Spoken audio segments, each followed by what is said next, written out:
Hello friends, आज music state जो 2024 में हुआ था 150 क्वेश्चन का आपको आंसर बताएंगे। तो वो सभी क्वेश्चन को देखेंगे। तो जैसे यहाँ पर है, ये कब एग्ज़ाम हुआ था वो भी सब आप देख लीजिए और कितना नंबर आया शायद वो आप कैलकुलेट करके पता कर सकते हैं। तो अभी हम देखेंगे स्टेट 2024 का म्यूजिक का प्रीवियस ईयर क्वेश्चन। तो 100 क्वेश्चन सब्जेक्ट स्पेसिफिक था और जैसे यहाँ पर इनका देख सकते हैं, ये म्यूजिक का उस समय कोड 119 था और ये क्लास 9-10 के लिए था। एग्ज़ाम हुआ था, डेट ऑफ एग्ज़ामिनेशन 28/5/2024 को हुआ था और बैच स्टार्ट यानी कि 3 बजे शुरू हुआ था एग्ज़ाम और 5:30 बजे तक चला, यानी कि समझ सकते हैं 2.5 घंटा में आपको 150 क्वेश्चन बनाना है। मतलब पर क्वेश्चन एक एक क्वेश्चन 1 मिनट। म्यूजिक का बहुत इजी क्वेश्चन होता है, तो सभी क्वेश्चन को हम देखेंगे। तो सबसे पहला क्वेश्चन है, क्वेश्चन पढ़ेंगे और आंसर बताएंगे। नाद की कितनी विशेषताएं मानी जाती है? तो 3, यानी कि ऑप्शन नंबर 4 है। वह मधुर ध्वनि जो संगीत में प्रयोग की जाती है और नियमित तथा स्थिर आंदोलन वाली होती है, वो क्या कहलाती है? तो वह नाद कहलाती है। इसका आंसर नाद है। फिर उसके बाद तीसरा क्वेश्चन है, एक सप्तक में श्रुतियों की संख्या कितनी होती है? तो 22, यानी कि ऑप्शन नंबर 3। उसका सामान्य स्थिति में दो वस्तुओं को स्पर्शघात से उत्पन्न वह नाद जिसे हम स्थूल कानों से सुनते हैं, कौन सा नाद कहलाता है? तो करेक्ट आंसर दो, यानी कि आहत नाद इसका आंसर हो जाएगा, जो हम सुनते हैं। फिफ्थ क्वेश्चन है, एक सप्तक के अंतर्गत श्रुतियों की संख्या जो होती है वह 22 होती है। फिर उसके बाद है, स्वर के नीचे बिंदु स्वर म प ध क्या मानेंगे आप? तो यह जो होता है मध्य सप्तक का होता है। फिर उत्तर रायत, उत्तर रायता क्या है? तो यह एक तरह का गीति है, यानी कि ऑप्शन नंबर 4 उत्तर रायता जो है वह गीति है। एक सप्तक में श्रुतियों की संख्या मानी जाती है 22। ये 3 बार साथ पूछ दिया क्वेश्चन। आधुनिक श्रुति स्वर व्यवस्था में सरज स्वर की कौन सी श्रुति पर अवस्थित है? तो आधुनिक श्रुति स्वर स्थिति में जो षडज है वह पहली श्रुति पर स्थित है, लेकिन वहीं पे पहले के समय में अगर देखा जाता था तो वह चतुर्थ पर था, लेकिन अभी के समय में आधुनिक श्रुति स्वर व्यवस्था में षडज पहली श्रुति पर स्थित है। स्वरों के संक्षिप्त रूप को क्या कहेंगे? तो सरगम कहते हैं स्वरों के संक्षिप्त रूप को। निम्नांकित स्वर व्यवस्था किस क्रम में है? नी ध प म ग रे सा। तो यह अवरोह क्रम में है। फिर है, यदि राग स्वरों पर आधारित है तो स्वर का आधार क्या है? तो वह जो है श्रुति। यदि राग स्वरों पर आधारित है तो स्वर का आधार क्या है? श्रुति होता है। निम्न में तीव्र स्वर कौन सा है? तो तीव्र स्वर म जो है वह तीव्र स्वर है। उसके बाद थाटों के अंतर्गत स्वरों के प्राकृतिक क्रम व्यवस्था के अनुसार राग की कितनी जातियाँ? थाटों के अंतर्गत स्वर के प्राकृतिक क्रम व्यवस्था के अनुसार राग की कितनी जातियाँ? तो 3 जातियाँ होती है। ऑडव, शाडव, मतलब संपूर्ण शाडव ऑडव। सर्वप्रथम किस ग्रंथ में ग्राम राग वर्गीकरण किया गया है? तो बृहदेशी ग्रंथ में ग्राम राग वर्गीकरण किया गया है। तो 15 क्वेश्चन का आंसर हो जाएगा, बृहदेशी ग्रंथ में ग्राम राग का वर्गीकरण किया गया है। रागांग वर्गीकरण के जनक कौन थे?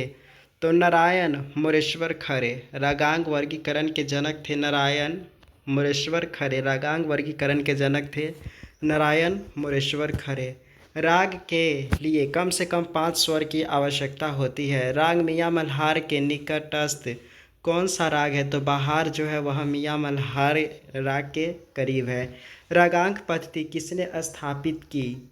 तो ये पंडित V.N. विष्णु नारायण भातखंडे ने रागांक पद्धति की शुरुआत की। तो आंसर हो जाएगा पंडित विष्णु नारायण भातखंडे। फिर है, 72 मेल कर्ता सिद्धांत किसने प्रतिपादित किया? तो यह वेंकट मक्खी ने 72 मेल कर्ता का संपादन किया। मतंग ने सभी प्रबंधों को किसके अंतर्गत माना है? तो देशी, यानी कि मतंग ने सभी प्रबंधों को किसके अंतर्गत माना है? तो देशी के अंतर्गत ये सभी प्रबंधों को माना है। प्राचीन काल में ध्रुपद गायक को कलावंत कहते थे। प्राचीन काल में वाग्यकार किसे कहा जाता था? जो दोनों को रचना करता था, यानी कि जो स्वर एवं पद रचना दोनों में प्रवीण होता था, उसी को वाग्यकार कहा जाता था। जिन स्वरों के नीचे रेखा खींच दी गई है उन्हें क्या कहेंगे? तो उसको कोमल स्वर कहेंगे। राग भूपाली किस थाट का है? तो यह कल्याण थाट का राग भूपाली है। राग बिहाग का वादी स्वर ग है। ध्रुपद का आविष्कार किसे माना जाता है? तो ध्रुपद का आविष्कार मानसिंह तोमर जी को माना जाता है। ध्रुपद का आविष्कार मानसिंह तोमर जी को। धमार गायन के साथ कौन सी ताल प्रयुक्त होती है? तो धमार के साथ धमार ताल ही प्रयुक्त होती है। ख्याल गायकी के साथ कौन सा वाद्य बजाया जाता है? तो तबला बजाया जाता है ख्याल के साथ। 14 मात्रा का कौन सा ताल है जिसका प्रयोग ठुमरी एवं हीरो गायकी के साथ संगत में होता है? तो दीपचंदी 14 मात्रा का ताल है जिसका प्रयोग ठुमरी एवं हीरो गायकी के साथ होता है। धमार गायन शैली के साथ किस ताल का प्रयोग होता है? धमार ताल का प्रयोग होता है। ध्रुपद की रचनाओं में किसकी प्रधानता होती है? श्रृंगार रस की प्रधानता होती है। ध्रुपद की रचना में किसकी प्रधानता होती है? श्रृंगार रस की। ध्रुपद के सोनिया वाणी का संबंध किससे है? ध्रुपद के सोनिया वाणी का संबंध तानसेन से है। ऋग्वेद में सुशील वाद्यों को क्या नाम दिया गया? ऋग्वेद में सुशील वाद्यों को जो नाम दिया गया है वह नाष्ठी। ऋग्वेद में सुशील वाद्यों को नाष्ठी नाम दिया गया है। उदात्त अनुदात्त स्वरित स्वरों के भेद किस युग में पाए जाते हैं?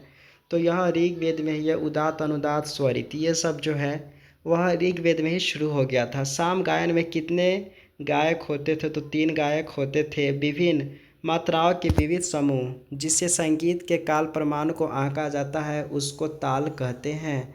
उसके बाद टप्पा गायन शैली में किस रस की प्रधानता होती है? श्रृंगार रस की प्रधानता होती है टप्पा गायन में। उसके बाद है संतूर का संबंध किस प्रांत से है? कश्मीर से संतूर का संबंध है।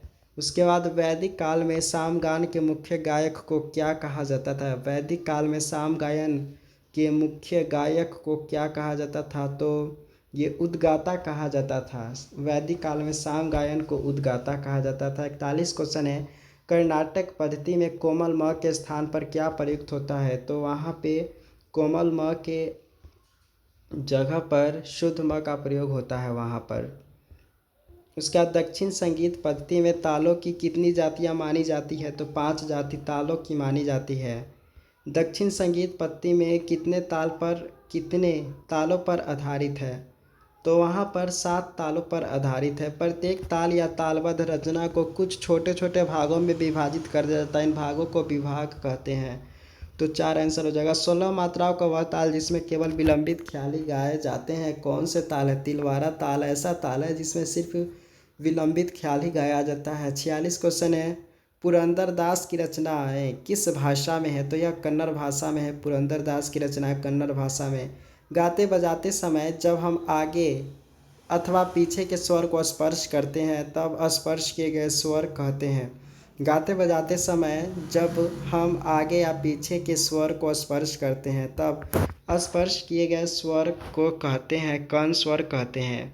जब 2 स्वरों को इस प्रकार से गाते या बजाते हैं कि बीच स्वर स्पर्श होने पर क्या कहलाता है? तो यह कहलाता है मींड।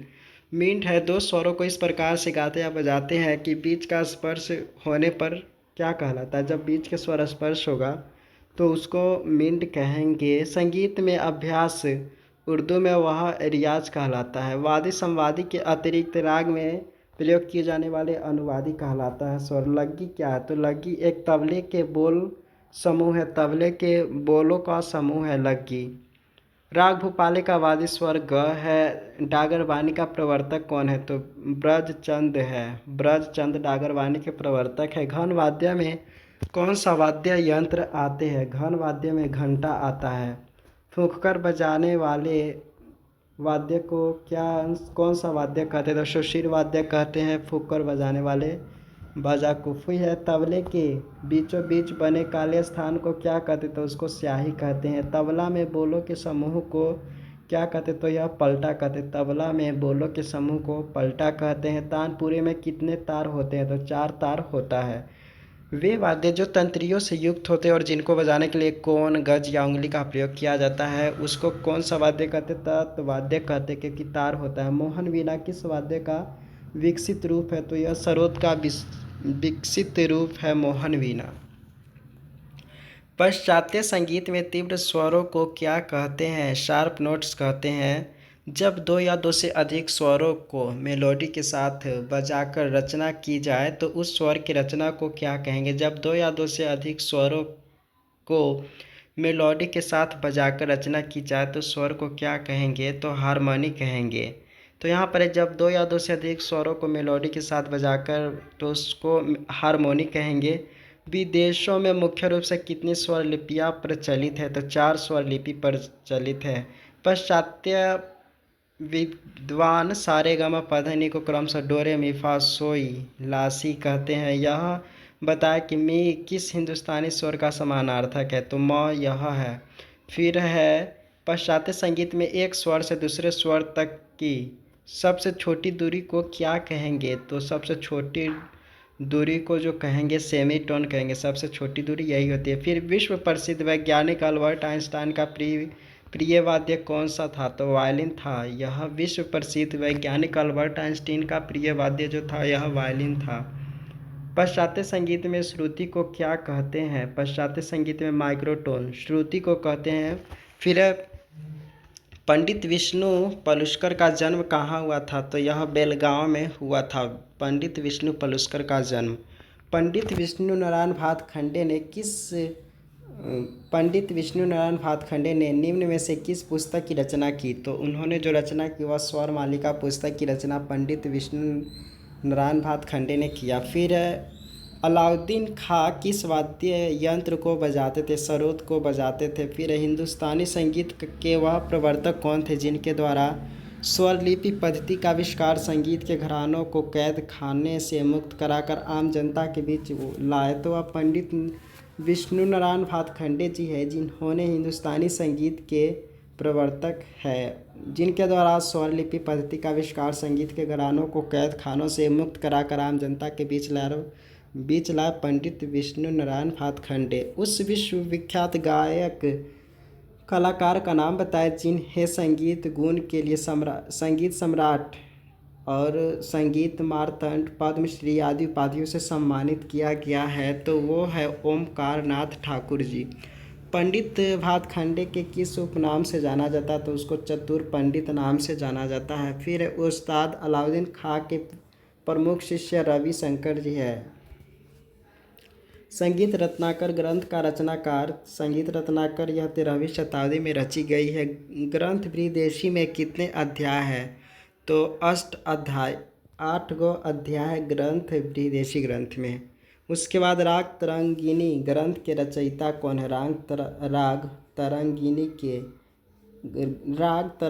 ग्रंथ के रचयिता जो है वह लोचन है। राग तरंगिनी के रचयिता वह है लोचन।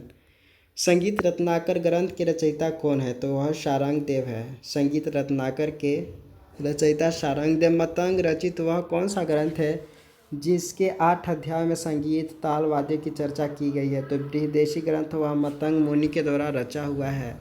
उसके बाद 80 क्वेश्चन है, राग तरंगिनी किनकी रचना है? तो यह लोचन। राग तरंगिनी की रचना लोचन ने किया है। राग जौनपुरी किस जाति का राग है? तो यह षाडव संपूर्ण है जौनपुरी राग। राग गौर सारंग किस थाट का राग है? तो यह कल्याण थाट का राग है गौर सारंग। भैरवी किस जाति का राग है? तो यह संपूर्ण जाति का राग है। राग भैरव का गायन समय प्रातःकालीन है। उसका तो वह कौन सा राग है जिसमें 12 स्वर का प्रयोग? तो यह जो है पीलू में 12 स्वर का प्रयोग किया जाता है। पंडित राम चतुर मलिक यह अमता घराना से संबंधित है। अमता जिसको दरभंगा कहते हैं। राग पुरिया धनाश्री का गायन समय संध्या काल है। उसका कहरवा ताल में कितनी मात्राएं होती है? 8 मात्रा होती है। एक मात्रा में 2 बोलना कौन सी लयकारी है? तो यह दुगुन लयकारी कहलाती है। संगीत में समय की समान गति को क्या कहते? तो लय कहते। संगीत में समान गति को लय कहते। विलंबित मध्यम द्रुत किसके भेद है? तो यह लय के भेद है 3। फिर एक ताल में कितने विभाग होते? तो यह 6 विभाग होते। पंडित विष्णु दिगंबर पलुस्कर के गुरु कौन थे जो आंध्र प्रदेश के राजकीय गायक थे? तो पंडित विष्णु दिगंबर पलुस्कर के गुरु कौन थे जो आंध्र प्रदेश के राजकीय गायक थे? तो बालकृष्ण बुआ इचल करंजीकर थे पंडित विष्णु दिगंबर पलुस्कर के गुरु। न्यूमस स्वरांकन पद्धति का विकास कहाँ यूरोप में हुआ? न्यूरोमस। कजरी लोक संगीत जो है वह उत्तर प्रदेश से संबंधित है। राग देशी का समप्राकृतिक राग निम्न में कौन से? तो तिलक का मोल जो देशी का समप्राकृतिक राग है। उसके बाद राग बसंत का समप्राकृतिक राग कौन है? तो यह पुरिया धनाश्री बसंत का समप्राकृतिक राग है। ख्याल गायकों के प्रचारक कौन थे? तो ख्याल गायक के प्रचारक सदारंग आदारंग दोनों प्रचार इन्होंने किए। सिद्धेश्वरी देवी किसके लिए प्रसिद्ध है? तो ठुमरी के लिए सिद्धेश्वरी देवी प्रसिद्ध है। उसके बाद प्रसिद्ध कृत विदेशिया किनकी रचना है? तो भिखारी ठाकुर की रचना है। इस तरीके से 100 क्वेश्चन देख लिए जो म्यूजिक से ही रिलेटेड था। अब यहाँ पे कुछ क्वेश्चन है जो आपको देखने को मिलेगा टीचिंग एप्टीट्यूड से रिलेटेड। टीचिंग एप्टीट्यूड तो पहले कुछ शायद 8-10 क्वेश्चन होगा, इससे रिलेटेड देख लेते कितना क्वेश्चन है। तो चिंतनशील स्तरीय शिक्षण का मुख्य उद्देश्य क्या है? तो चिंतनशील स्तरीय शिक्षण का मुख्य उद्देश्य जो है वह शिक्षार्थियों को चिंतनशील सोच की क्षमता से लैस करना। तो ये आंसर हो जाएगा इसका। फिर शिक्षण के अंतः सक्रिय चरण में शामिल है। शिक्षण के अंतः सक्रिय चरण में शामिल कौन सा है? तो यहाँ पे है कक्षा का आकार बढ़ाना। शिक्षण के अंतः सक्रिय चरण में शामिल है कक्षा का आकार बढ़ाना। उसके बाद है शिक्षण दक्षता की मूल आवश्यकता है। शिक्षण दक्षता की मूल आवश्यकता क्या है? तो ये हो जाएगा ऑल ऑफ दीज, यानी कि शिक्षण कौशल पर महारत, यानी कि शिक्षण दक्षता की मूल आवश्यकता शिक्षण कौशल पर महारत, शिक्षण की विभिन्न तकनीकों के उपयोग में महारत, शिक्षण में मीडिया और प्रौद्योगिकी के उचित उपयोग पर महारत, इनमें से सभी हो जाएगा। उसके बाद है ब्लूम के शैक्षिक उद्देश्यों के वर्गीकरण को निम्न में वर्गीकृत किया गया है। तो यहाँ पर ब्लूम के शैक्षिक उद्देश्यों के वर्गीकरण को निम्न में वर्गीकृत किया गया। तो ब्लूम के शैक्षिक उद्देश्यों को जो 3 डोमेन में ये वर्गीकृत किया गया हुआ है। उसके बाद है पूर्व सीखी गई वस्तु को नई परिस्थिति में उपयोग करने को क्या कहते हैं? तो अनुप्रयोग कहते हैं। उसके बाद है यहाँ पर भूमिका निभाना, प्रोजेक्ट और ब्रेन स्टॉर्मिंग आदि निम्नलिखित में किस रणनीति तरीके के उदाहरण है? भूमिका निभाना, प्रोजेक्ट और ब्रेन स्टॉर्मिंग आदि ये जो है वह शिक्षण रणनीति की अनुमोदक शैली है। तो यानी कि ऑप्शन नंबर 1 शिक्षण रणनीति की अनुमोदक permissive style of teaching strategy. 7 question है, मतलब 107वां क्वेश्चन है निचली कक्षाओं में शिक्षण की खेल शैली डैश पद्धति पर आधारित है। तो ये जो है शिक्षण पद्धति के सिद्धांत पर आधारित है, यानी कि ऑप्शन नंबर 4 ये हो जाएगा answer. Kill Patrick was the exponent, यानी कि किल पैट्रिक किसके प्रतिपादक थे? तो प्रोजेक्ट मेथड के ये प्रतिपादक थे। किल पैट्रिक किसके प्रतिपादक थे? तो प्रोजेक्ट परियोजना पद्धति के ये प्रतिपादक थे। किस प्रकार की पाठ्य योजना अवधारणाओं की एक विस्तृत श्रृंखला को शामिल करती है? किस प्रकार की पाठ्य योजना अवधारणाओं की एक विस्तृत श्रृंखला को शामिल करती है? तो यहाँ पर मंथली लेसन प्लान, मासिक पाठ्य योजना जो है यही पाठ्य योजना अवधारणाओं को एक विस्तृत श्रृंखला को शामिल करती है। उसके बाद 10वां क्वेश्चन है 5E पाठ्य योजना एक अनुदेशात्मक मॉडल पर आधारित है जिसमें 5 अवस्था या चरण शामिल है। कौन सा सही क्रम है? 5E। तो 5E यहाँ पर सबसे पहला इंगेज, फिर एक्सप्लोर, तब एक्सप्लेन, तब इलाबोरेट एंड इलेब्यूएट, यानी कि मूल्यांकन। सबसे पहले संलग्न रहे, अन्वेषण करे, स्पष्ट करे, विस्तृत करे, तब मूल्यांकन करे। तो ये 5E का मतलब है। उसके बाद कक्षा के आकार और समय में कम किए गए शिक्षण अनुभव को कहा जाता है। तो क्या कहेंगे? तो इसको माइक्रो टीचिंग कहेंगे। माइक्रो टीचिंग का मतलब होगा कक्षा के आकार और समय में कम किए गए शिक्षण अनुभव को कहा जाता है माइक्रो टीचिंग। 12वां क्वेश्चन है डैश दृष्टिकोण के अनुसार शिक्षण अनुकरण है। तो किनके द्वारा ये कहा गया कि शिक्षण अनुकरण है? तो यह बर्टन जो साइंटिस्ट थे, यानी कि साइकोलॉजिस्ट कहे, तो बर्टन के द्वारा कहा गया है कि शिक्षण अनुकरण है। उसके बाद यहाँ पर है समय के साथ शिक्षक अपना डैश बदलते हैं। तो क्या बदलते हैं? समय के साथ पढ़ाने का तरीका बदलते हैं, यानी कि ऑप्शन नंबर 2 हो जाएगा। प्राचार्य की मुख्य भूमिका इसमें से क्या है? तो अनुदेशात्मक योजना में नेतृत्व प्रदान करना प्राचार्य की भूमिका ये होती है। द मेन टाइप्स ऑफ मतलब प्रशासन के मुख्य 3 प्रकार होते हैं, तो ये हो जाएगा। फिर है स्टेट्समैन ईयर बुक 2017 के तो यहाँ पर जो अभी क्वेश्चन देखे हैं, यहाँ पर 15 क्वेश्चन टीचिंग एप्टीट्यूड से रिलेटेड है, 15 क्वेश्चन। अब 15 तक तो था। उसके बाद यहाँ पर देखते हैं 16वां क्वेश्चन देख लिए। स्टेट्समेंट ईयर बुक 2017 के प्रकाशक कौन है? तो पैल ग्रेव मैकमिलन यूके के द्वारा ये स्टेट्समैन ईयर बुक प्रकाशक ये है। उसके बाद निम्नलिखित में से कौन सा प्रश्न बच्चों को गंभीर रूप से सोचने के लिए आमंत्रित करता है? तो यहाँ पर जो हो जाएगा, विभिन्न तरीक़ों से हम इसे कैसे हल कर सकते हैं, तो यही एक तरीका है। ये प्रश्न बच्चों को गंभीर रूप से सोचने के लिए आमंत्रित करता है। तो 16 क्वेश्चन अभी टीचिंग एप्टीट्यूड का देखे हैं। उसके बाद निम्नलिखित में से कौन सा शिक्षा का उद्देश्य है? तो शिक्षा का जो उद्देश्य है, एक से अधिक विकल्प सही है, इस तरह के शिक्षा का उद्देश्य। यहाँ पर जो है ऊपर के बहुत सारा मतलब 2 ऑप्शन या तीनों ऑप्शन सही हो सकता है। तो अभ्यास के लिए आवश्यक विषय आधारित कौशल विकसित करना, संस्कृति और मूल्यों के बारे में ज्ञान जागरूकता प्रदान करना, किसी के धर्म के बारे में ज्ञान प्रदान करना, तो यहाँ पर ये आंसर हो जाएगा। उसके बाद यहाँ पर है निम्नलिखित में से किसके द्वारा शिक्षण की खोज पद्धति की व्याख्या की जाती है? तो शिक्षण की खोज की पद्धति स्वतंत्र परियोजना अध्ययन यानी कि इंडिपेंडेंट स्टडी प्रोजेक्ट, इसी के द्वारा जो है वह शिक्षण की खोज पद्धति व्याख्या किया जा सकता है। उसके बाद नेक्स्ट क्वेश्चन देखते हैं। शिक्षा का सर्वोत्तम वर्णन इस प्रकार किया जा सकता है। शिक्षा का सर्वोत्तम वर्णन इस प्रकार किया जा सकता है। तो मासूम दिमागों को विकसित करने की प्रक्रिया ये। तो अभी तक लगभग 20 क्वेश्चन देख लिए।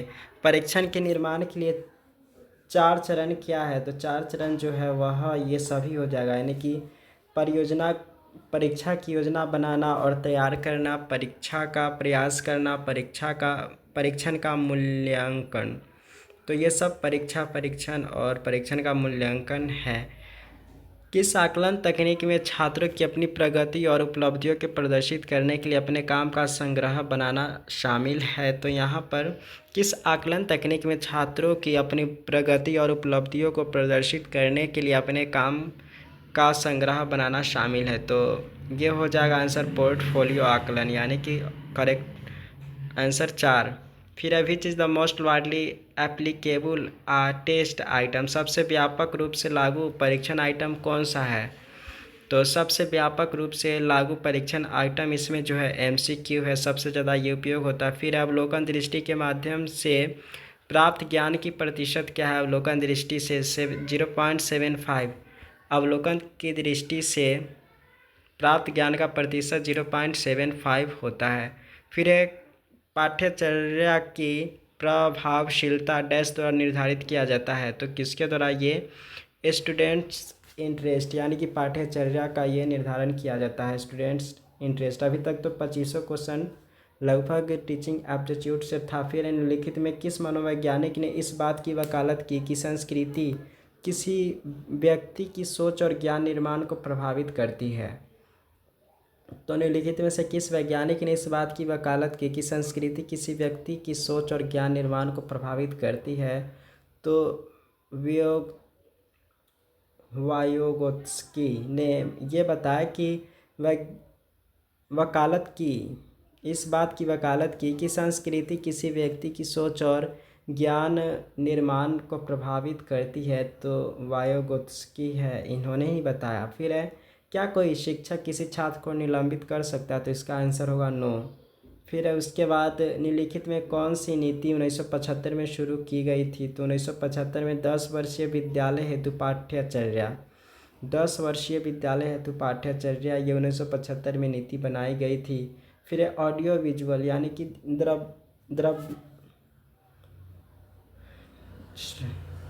दृश्य श्रव्य सामग्री सहायता प्रदान करता है। तो यहाँ पर केवल गत्यात्मक बहुसंवेदी, आंसर हो जाएगा बहुसंवेदी। द्रव्य श्रव्य अगर करते हैं तो बहुसंवेदी होगा। फिर है द्रव्य दृश्य श्रव्य सामग्री का अर्थ है वैसे स्रोत जिनसे ज्ञान प्राप्त किया जाता है, सुनकर देखकर ज्ञान, इंद्रिय द्वारा श्रव्य, मतलब आंसर 4 हो जाएगा इसका। जालियांवाला बाग यानी कि 30 को क्वेश्चन अभी हमने देखा, तो यह टीचिंग एप्टीट्यूड से था 30 क्वेश्चन। अब 31 क्वेश्चन से देख लेते हैं ये जीके जीएस का क्वेश्चन कब तक है। तो जालियांवाला बाग में बसंत नाम से किस कवित्री ने कविता लिखी थी। तो ये जो है सुभद्रा कुमारी चौहान ने बसंत नाम से कविता लिखी थी। फिर है नर्मदा बचाओ आंदोलन एक गैर सरकारी संगठन है जिसने आदिवासी लोगों, किसान और पर्यावरणविदों, मानवाधिकार कार्यकर्ताओं को नर्मदा नदी पर बनाए जा रहे डैश बांध के खिलाफ संगठित किया है। तो सरदार सरोवर आंसर हो जाएगा इसका। कौन से देश एकात्मक शासन प्रणाली का पालन करते हैं, कौन सा देश। तो इसमें से ये सभी देश है, यानी कि संयुक्त अरब अमीरात, फिर है चीन और श्रीलंका, ये जो है एकात्मक शासन प्रणाली का पालन करते हैं। उसके बाद 34 क्वेश्चन है कुंवर सिंह, यहाँ पे है Kunwar Singh fought his last war against which English captain. Veer Kunwar Singh ने लड़ाई जो लड़े सबसे अंतिम लड़ाई, वह किस कैप्टन इंग्लिश कैप्टन से लड़े। तो ली ग्रैंड आंसर यहाँ पर हो जाएगा, ली ग्रैंड। फिर है people's biodiversity register PBR, people's biodiversity register के अद्यतनीकरण और सत्यापन के लिए राष्ट्रीय अभियान किस राज्य या केंद्र शासित प्रदेश में शुरू किया गया था। PBR शुरू किया गया था गोवा में, आंसर हो जाएगा 4। उसके बाद इनमें हम सर्कस में क्या आते, तो ये जो हो जाएगा, यानी कि इसमें से circus do we find in हम सर्कस आ जाएगा इनमें सभी, यानी कि बाजीगर विदूषक कालाबाज, यानी कि बाजीगर विदूषक कालाबाज। फिर यहाँ पे है कि निम्नलिखित कथनों पर विचार करना है और सही क्रम ए जो खेल के अंदर खेले जाते हैं, यानी कि अभी तक 6 क्वेश्चन तो देखिए ये वाला था और आगे देख रहे हैं।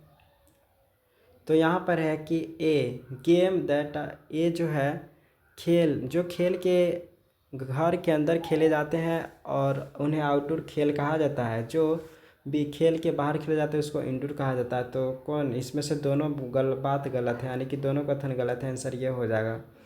उसके बाद है कौन सा पोषक तत्व हमें बीमारियों से बचाता है। तो इनमें से सभी पोषक तत्व, यहाँ पर कौन सा पोषक तत्व, विटामिन और खनिज ये हमें बीमारियों से बचाता है। बाद बाकी वसा, कार्बोहाइड्रेट, प्रोटीन ये सब एनर्जी और ये शरीर को, मतलब टिश्यू को रिपेयर करने का काम करता है। तो विटामिन और खनिज जो है वह बीमारी से बचाता है। यह मिट्टी में मौजूद सूक्ष्म पोषक तत्व नहीं है, मतलब सबसे कम इसमें से कौन सा नहीं पाया जाता। तो नाइट्रोजन जो है वह सूक्ष्म तत्व में नहीं आता है, वह ज़्यादा मात्रा में पाया जाता है नाइट्रोजन। कौन सा खाद्य समूह गहरे पत्तेदार और सूखी फलियां और मटर जैसे 5 अलग अलग उप समूहों में बना। कौन सा खाद्य समूह गहरे पत्तेदार, सूखी फलियां और मटर से 5 अलग अलग उप समूहों से बना है। तो यहाँ पर वेजिटेबल्स आंसर हो जाएगा सी। उसके बाद एक किरण में कितने अंत बिंदु होते हैं। तो यहाँ पर कोई नहीं, आंसर हो जाएगा एक किरण बिंदु में कितने अंत बिंदु होते हैं, एक अंत बिंदु होते हैं। किसी ठोस के अलग अलग सतहों के बीच के जोड़ को कहते हैं। तो किसी ठोस के अलग अलग सतह को जोड़ते हैं तो उसको विकर्ण कहते हैं। आंसर देख लेते हैं क्या है।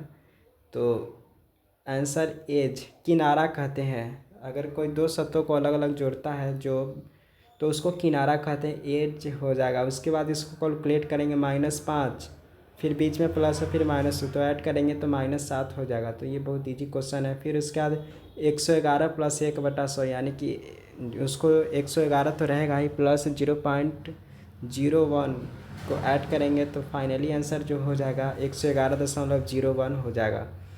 745 क्वेश्चन है कि भाला फेंक प्रतियोगिता में अमेरिका के एथलीट ने 550 सेंटीमीटर की दूरी तक भाला फेंका। भाला कितने मीटर दूर था, तो भाला कितने मीटर दूर था, तो आंसर हो जाएगा 5 मीटर 50 सेंटीमीटर, ये आंसर हो जाएगा। उसके बाद है नीचे दिए विकल्पों में विषम तत्व को ज्ञात करना है, तो विषम को खोजना है लॉयर, एडमिनिस्ट्रेशन मतलब वकील, डॉक्टर, इंजीनियर, प्रशासक, तो इसमें से प्रशासक हो जाएगा, यह सबसे अलग होता है। फिर दिए गए श्रृंखला में प्रश्नवाचक चिन्ह के स्थान पर कौन सी संख्या आएगी, 340 के बाद 316 है, फिर 286 है, फिर 250 है, तो 250 से इसमें से कौन सा नीचे आएगा, तो आंसर 208 हो जाएगा। उसके बाद है यहाँ पर कि सीमा पूर्व दिशा की ओर मुँह करके 6 मीटर चली, फिर दाएं मुड़ी और 9 मीटर चली, फिर वह बाएं मुड़ी, फिर 6 मीटर चली, वह आरंभिक बिंदु से कितनी दूर है, तो इसको आप कैलकुलेट करेंगे तो 15 मीटर आंसर हो जाएगा। उसके बाद 749 क्वेश्चन है कि PRP के पश्चिम है, TS के पूर्व में है, PS के उत्तर में, तो R से T किस दिशा में, इसको कैलकुलेट अगर साइज करेंगे तो साउथ ईस्ट यानी कि दक्षिण पूर्व आंसर हो जाएगा। लास्ट क्वेश्चन है 6 विद्यार्थी एक कतार में बैठे हैं, PE और I के बीच में बैठा है, EN बगल में बैठा है, NY के बगल में बैठा है जो कि एकदम बाई और JI के बगल में बैठा। बताया कि E के बगल में कौन बैठा, अगर इसको आप सही से बनाएंगे तब बनेगा, आंसर हो जाएगा N and P, आंसर हो जाएगा। तो इस तरीके से 150 क्वेश्चन किस तरह के था, कितना आपको आता है, ये आप इस अनुमान लगा सकते हैं। कोई भी डाउट हो म्यूजिक स्टेट के लिए तो ज़रूर सब्सक्राइब करें और कमेंट करें। Thank you so much.